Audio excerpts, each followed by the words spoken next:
Welcome back to Cash and Sass, the podcast where we ditch the shame, talk real numbers, and build bold, bankable wealth without sacrificing who we are. I'm your host, Lisa Marie, fractional CFO, wealth mentor, and the sassy wealth queen behind Transcendent Wealth Co. And if you're ready to scale with strategy, own your power, and finally feel wealthy in every sense of the word, then you're in the right place. We are talking about protection, legal protection, structural protection, energetic protection, and why so many heart led, purpose driven, brilliant entrepreneurs are skipping all three and leaving themselves dangerously exposed in the process. This episode is called You'd Protect Your Baby at All Costs. So, why aren't you protecting your business? And if you've been operating without solid contracts, a proper business structure, or clear boundaries around what you've built, then this one is for you. All right, let's get into it.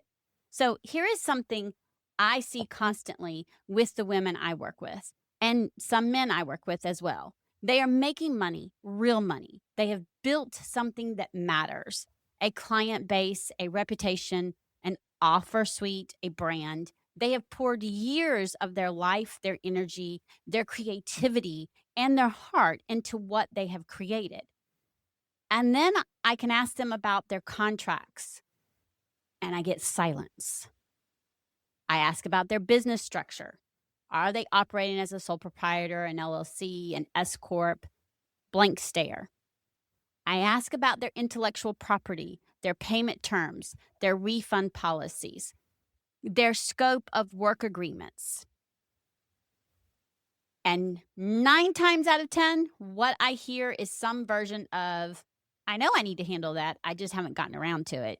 I know I shouldn't be commingling my funds, but I just haven't really dealt with it yet. And y'all, I get it. I understand. Okay. When you're building, there's always something more urgent competing for your attention: the next client, the next launch, the next piece of content. But here's the thing. And I understand that a lot of times protection feels like something you'll get to when things slow down. But honestly, does it ever slow down? I've never had it slow down for me. And I'm 10 years in. So I don't think it really does.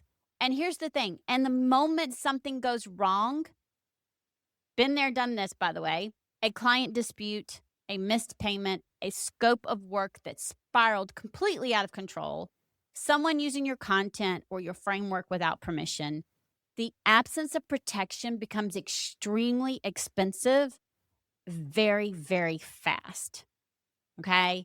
Making money and protecting money are not the same skill. And both of them are required if you really, truly want to build something that lasts. Now, I want to talk about the real reason this happens, okay? Because it's not just about being too busy. There's something deeper going on. So many of the women and some of the men that I work with are what I call heart-led entrepreneurs. They built their businesses because they genuinely care about the people they serve. Their work is personal. Their relationships with clients often feel very personal. And because of that, introducing things like contracts, legal agreements can feel, and I want you to really hear this, like they're signaling distrust. Okay. Eh, So often we think, oh, it's saying I don't trust you to someone that you generally like and want to help. So they skip the contract, or they make a verbal contract, or they have a contract, but it is really something that will actually protect you. Okay. So instead, they send an invoice without a scope of agreement. They start a coaching relationship without clearly defined terms because it feels warmer, more aligned, more human. And we all just love each other and trust each other. And what's the worst that can happen? Okay. I need to say this with love, but I also want to make sure I say it very clearly. Y'all, this is not warmth. That is fear dressed up as kindness. Because what you are actually communicating, whether you mean to or not, is that what you have built is not worth protecting. That your time, your expertise, your intellectual property, your financial well being are all negotiable. And I ran into this myself in my business not very long ago. And I know for a fact that I care about my business and my business is worth protecting. However, what I was doing was saying it wasn't. And when we say that our well-being and all are negotiable, that is other people's comforts that mean more than your own security. Okay. So I want to challenge that directly. A contract does not say, I don't trust you. Instead, a contract says, I value what I bring to this relationship enough to make sure we are both clear on what it is. A contract protects both parties. It protects the client and it protects the coach, the service provider, whoever. It sets expectations. It prevents misunderstandings. It gives everyone involved a shared understanding of what is and being agreed upon before emotions even get involved. Y'all, that's not distrust. That's professionalism and is one of the most loving things you can do for a client relationship because it removes the ambiguity that causes problems down the road, right? I use this analogy with my clients, and I'm going to use it here with you as well. Because honestly, I've never had anyone argue with it. And it was actually used with me. If you have a child, or if you can imagine having one, think about the lengths you would go to protect that child. You would not let just anyone into their life without knowing who they are. You would put up guardrails. You would set boundaries. You would have non-negotiables. You would not leave their safety to chance and hope for the best. You would protect them fiercely without apology. Now I want you to think about your business. Some built it from nothing. All of you have poured your time, your money, your sleepless nights, your creativity, your courage, and your belief into it. I know I built mine from nothing. Okay. It provides for you. It serves people. It is the vehicle for everything you are trying to build. So my question is, why are you protecting it like it's disposable? Why are you leaving it exposed to chargebacks, client disputes, and legal liability with nothing in place to defend what you've created? Your business deserves the same fierce, unapologetic protection you would give anything else you love. And y'all, protection is not just legal, it's structural, it's energetic. Okay? Legal protection means your contracts, your payment terms, your refund policies, your intellectual property. Structural protection means your business is set up correctly, where it's aligned with your values and your goals and where you're at, that you have the right entity structure, that your personal assets are separated from your business assets, which means you are not commingling funds, okay? Where it protects your personal assets so that you're not all personally liable for everything your business does. And then you have energetic protection. This means you have decided clearly and consciously what you will and will not tolerate in your business, what kind of clients you work with, what your boundaries are around your time, your access, and your expertise.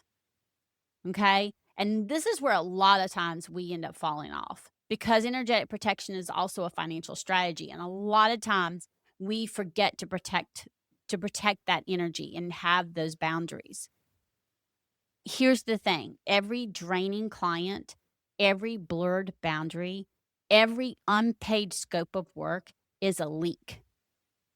And leaks, just like interest, compound. Okay, so I want to get practical with you because I do not want you leaving this episode with awareness and no action. That's not how I work. Y'all know that. So step one, if you don't have a contract, get a contract, a real one. If you are currently operating without one, this is your most urgent move. Do not use a template you found on Pinterest 2 years ago, 3 years ago, however long ago. Honest to goodness, please don't do that.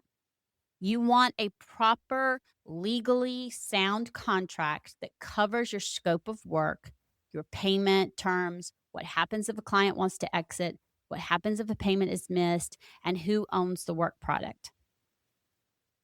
Y'all, there are legal resources specifically designed for entrepreneurs.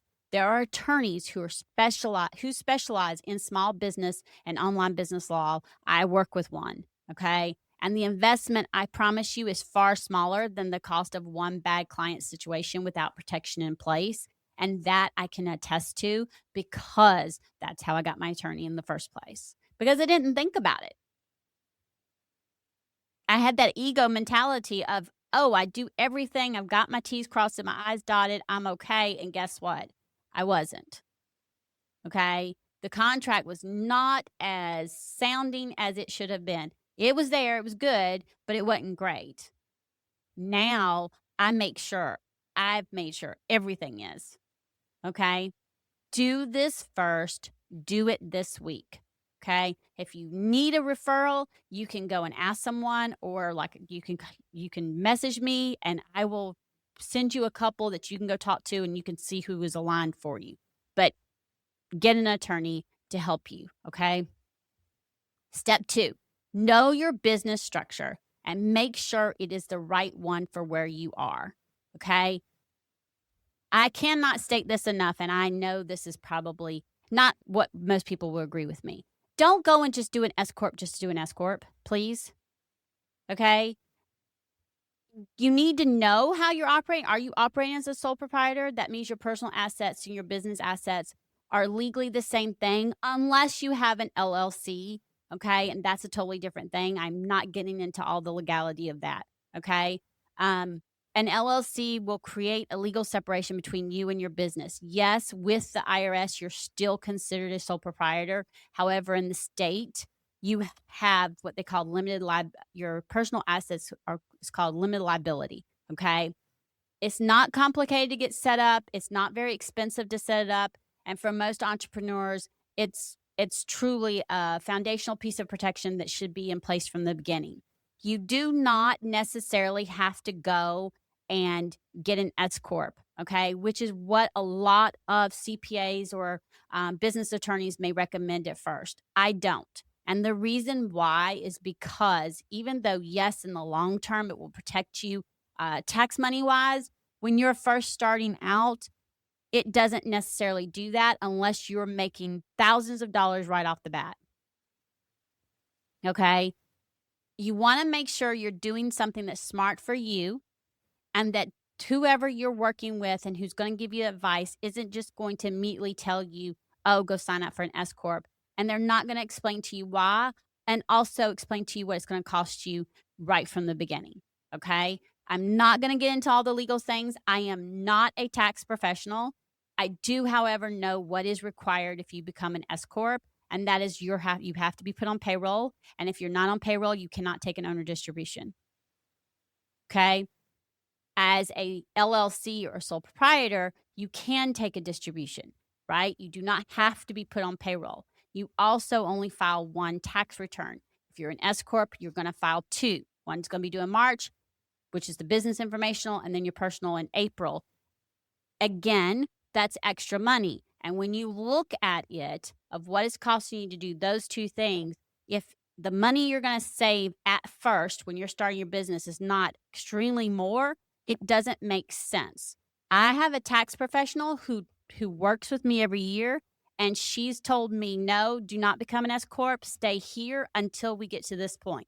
So you see what I'm saying? I've got someone who's got my back, who knows what she's doing, and she's going to look after, help me determine when it's best. Again, have somebody. It's worth every single penny to have someone who's going to talk to you and also talk to you about your business and where you're at currently, not just say, this is the best way to do it.